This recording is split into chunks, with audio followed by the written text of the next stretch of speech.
నమస్తే, welcome to our channel. నేను Bhanusri. So మనతో మాట్లాడేందుకు అదేవిధంగా కొన్ని రాజకీయ అంశాల గురించి మనతో చర్చించేందుకు ఇక్కడ తెలంగాణలో కూడా కొన్ని అంశాలు అయితే జరుగుతున్నాయి. దాని గురించి ప్రధానంగా మనతో మాట్లాడేందుకు కూడా ప్రస్తుతం మనతో పాటు ఉన్నారు ప్రొడ్యూసర్ అండ్ డైరెక్టర్ నటికుమార్ గారు ఉన్నారు. ఒకసారి వారితో మాట్లాడదాం. నమస్తే సార్. సార్, ముందుగా మీకు హ్యాపీ శ్రీరామనవమి.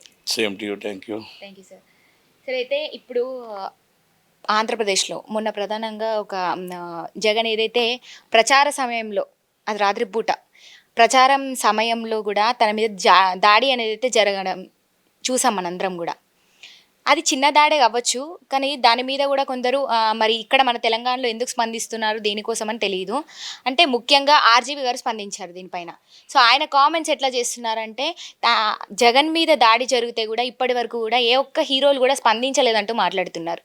మరి దీని మీద మీ అభిప్రాయం ఏంటి? అసలు మీరేం చెప్తారు? అసలు ఎట్లా చూడాలి? అంటే రెండు విషయాలు. అంటే సినిమా వాళ్ళు ఎందుకు పట్టించుకోవాలి?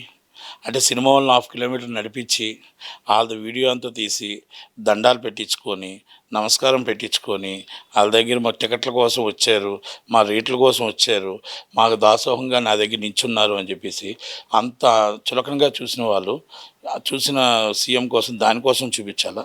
లేకపోతే ఇండస్ట్రీలో అక్కడ మొత్తం స్టూడియోలు కట్టారని చూపించాలా? ఇండస్ట్రీలో స్థలాలు ఇచ్చారని చూపించాలా? ఇండస్ట్రీలో మొత్తం టోటల్గా మాకు అందరికీ కూడా హ్యాపీగా మొత్తం సినిమా ఇండస్ట్రీ అంతా రప్పించారు, మా ఎంప్లాయ్మెంట్ ఇచ్చారని చూపించాలా? అంటే ఖండించాలా? ఇవన్నీ ఉన్నాయి. రెండోది, సినిమా ఇండస్ట్రీని ఖండించాలండి రాజీవ్ గారు కాదు, దానికి వారిది ఒక ఆయన ఉన్నాడు సినిమా ఇండస్ట్రీకి గవర్నమెంట్కి, ఎఫ్డిసి చైర్మన్ అని నేను అనుకుంటున్నా. ఆయన వాళ్ళ మొత్తం టోటల్గా వైసీపీకి చైర్మన్ అని వాళ్ళు అనుకుంటున్నారు, కానీ ఎఫ్డీసీ చైర్మన్ అనుకుంటున్నా. ఆయన ఏం చెప్పాలి? చిరంజీవి గారికి అందరికీ ఫోన్లు చేసి, ఏమండి మా నాయకుడు సీఎం గారికి దెబ్బ తగిలింది, ఇలా జరిగింది, దాడి జరిగింది, ఆ దాడిని మీరు అందరూ సినిమా వాళ్ళు ఖండించరా? ఖండించాలి కదా. రేపు ఉదయం మనం టికెట్లకు వెళ్ళాలన్నా, స్థలాలకు వెళ్ళాలన్నా, రేపు ఇంకోటి వెళ్ళాలన్నా, రేపు వచ్చే గవర్నమెంట్ మాదే కదా అని అడగాల్సింది ఎవరిది బాధ్యత? పోసాని కృష్ణమూర్తి గారు. రెండో వ్యక్తి ఎవరు? ప్రభుత్వ సలహాదారుడు. ఈ సీఎం గారి పక్కన కూర్చొని ఈ సలహా ఇలా చేయండి, ఇలా చేయండి, ఈ మీటింగ్ ఇలా పెట్టండి, ఈ మీటింగ్ ఇలా కూడా ప్రభుత్వ సలహాదారుడు ఎవరు? ఆలీ గారు. జగన్మోహన్ రెడ్డి గారికి సలహాలు ఇచ్చిన వ్యక్తి ఫోన్ చేసి, ఏమండి మా సీఎం గారికి ఇలా జరిగింది, ఇలా జరిగింది కనుక రేపు ఉదయం మేము ఏమైనా తేవాలన్నా, రేపు ఉదయం మేము టికెట్ రేట్లు తేవాలన్నా, రేపు ఉదయం మేము ఏమైనా గవర్నమెంట్ ఆంధ్రప్రదేశ్ గవర్నమెంట్లో మేమైనా మాట్లాడాలన్నా మీరు ఎవరైనా ఖండించాలి కదా అని అడగాలి కదా. మరి అవన్నీ అడగలేనప్పుడు మరి వాళ్ళందరూ అడగకుండా ఆర్జీవి గారికి ఏం పని? ఆర్జీవి గారు is neutral, not only YCP కార్యకర్త కదా. కనుక ఆర్జీవి గారు అడిగారు అంటే ఆయన మామూలుగా ఫీడ్ చేసి ఉండొచ్చు. చంద్రబాబు నాయుడు గారి మీద కూడా అభిమానంతో, కొంతమంది అభిమానంతో ఆయన మీద చేశారు. అంటే is 90% is people of on cinema industry, 99, not only small, 99, 1% and 2% and Posani Krishna Murali and మన ఆలీ గారు తప్ప ఎంటైర్ కూటమి కూటమికి సపోర్ట్ ఉందనేది మాత్రం చెప్పొచ్చు. ఎందుకంటే ఈ దాడిలో బయటపడ్డారు. సినిమా ఇండస్ట్రీ నుంచి ఎక్కడా లేదు, సినిమా ఇండస్ట్రీకి సంబంధం కూడా లేదు యాక్చువల్గా. ఆయనకి దెబ్బ తగిలినంటే ఆయన సీఎంగా కంపల్సరీ ఖండించాలంటే మేము సినిమా వాళ్ళు మాకు ఎవరితో సంబంధం లేదే, మాకు కులమత భేదాలతో సంబంధాలు లేవే, మాది సినిమా కులం, మాదంతా ఒకటే కులం. మాకు ఉదయం లెగిస్తే చంద్రబాబు నాయుడు గారు కావాలి, జగన్మోహన్ రెడ్డి గారు కావాలి, మాకు కేసీఆర్ గారు కావాలి, మాకు రేవంత్ రెడ్డి గారు కావాలి. మాది ఏ జెండా ఉంటే ఆ జెండా పట్టుకుంటాం మేము. మా వర్క్ ఎక్కడుంటే, మా బాధ ఎక్కడుంటే మేము ఎవరు సీఎం ఉంటే ఆ సీటు కాడికి వెళ్ళి మేము అడుగుతాం. అంతే తప్ప మేమేం ఖండించాల్సిన అవసరం అయితే మాకైతే లేదు కదా. నెంబర్ 1, అడగాల్సిన బాధ్యత చైర్మన్గా మీకుంది, ప్రభుత్వ సలహాదారుడిగా మీకుంది. ఎందుకంటే నెలల టింగ్ పడుతుంది కదా జీతాలు, అందరికీ టింగ్ అంటారు కదా, మీకు కూడా వచ్చేస్తున్నాయి కదా టింగ్. ప్రజల సొమ్ము చక్కగా కూర్చొని తీసుకుంటున్నారు. కానీ మీరు ఎవరికి సమాధానం చెప్తున్నారు? తిట్టిన వాళ్ళకి ఎవరెవరికో మొత్తం టోటల్గా ఒక వైసీపీ తీసుకుంటుంది జీతం గవర్నమెంట్ ప్రజల దగ్గర, వైసీపీకి సపోర్ట్ చేస్తూ కూర్చున్నారు మీ ఇద్దరును.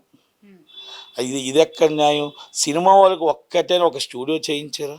లేకపోతే ఒక ఏమైనా ఒక్కటి సినిమా ఇండస్ట్రీలో ఏవైనా ఒక నాటక ఉత్సవాల నుంచి, ఒక నంది అవార్డుల నుంచి మీరు ఇంకోటి ఇండస్ట్రీకి మీరు ఏం లాభం చేకూర్చారు? ఆంధ్రప్రదేశ్ గవర్నమెంట్కి మీరు ఫిల్మ్ డెవలప్మెంట్ కార్పొరేషన్ నుంచి పోసాని కృష్ణమురళి గారిని, ఆలీ గారిని అడుగుతున్నాం. ఓకే, ఇది ఆర్జీవి గారు ఎటు పార్టీలో లేరు కాబట్టి మనం ఆయన అడగడానికి మనకు రైట్ లేదు. కానీ ఎందుకని ఆర్జీవి గారు పదే పదే ఆర్జీవి గారు ఖాళీగా ఉన్నాడు సినిమా కాబట్టి కూడా చెప్తున్నాడు, మీరు తీశారు, ఒక సినిమా వ్యూహం ఇవ్వండి అని. ఆయనకి. వ్యూహం ఓకే, అని మీరు ఒక సినిమా తీశారు. ఇవ్వండి. ఉమ్, ఆయనకి సినిమా ఇస్తే ఆయన ఖాళీ లేడు కాబట్టి బిజీగా ఉంటాడు, ఖాళీగా ఉన్నాడు కాబట్టి ఏదో ఒక రాయి వేయాలి కాబట్టి వేస్తున్నాడు. ఆయన సపోర్టెడ్ అని జగన్మోహన్ రెడ్డి అని ఫస్టే చెప్పాడు కదా, ఉమ్, అవును. అంతే సరిపోయింది. వీళ్ళిద్దరూ ఏం చేస్తున్నారు అంటున్నా, వీళ్ళిద్దరూ ఏం పెట్టారు, తిట్లు పోటీలంట. దానికి చైర్మన్ పోసాని కృష్ణమురళి, ఉమ్, వైస్ చైర్మన్ ఆలీ, వీళ్ళిద్దరూ కలిపి రోజా గారు, అంబటి రాంబాబు గారు, మన ఎవరో జోగి రమేష్ గారు, ఇక మన గురువాడ అమర్నాథరావు గారు, మినిస్టర్ గారు, 5 6 ఉన్నారు.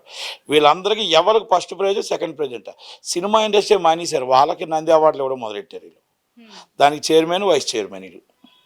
అంటే ఏముందని మీరు మాకు ఏం చేశారని చెప్పి సినిమా ఇండస్ట్రీ నుంచి మేము ఖండించాలి.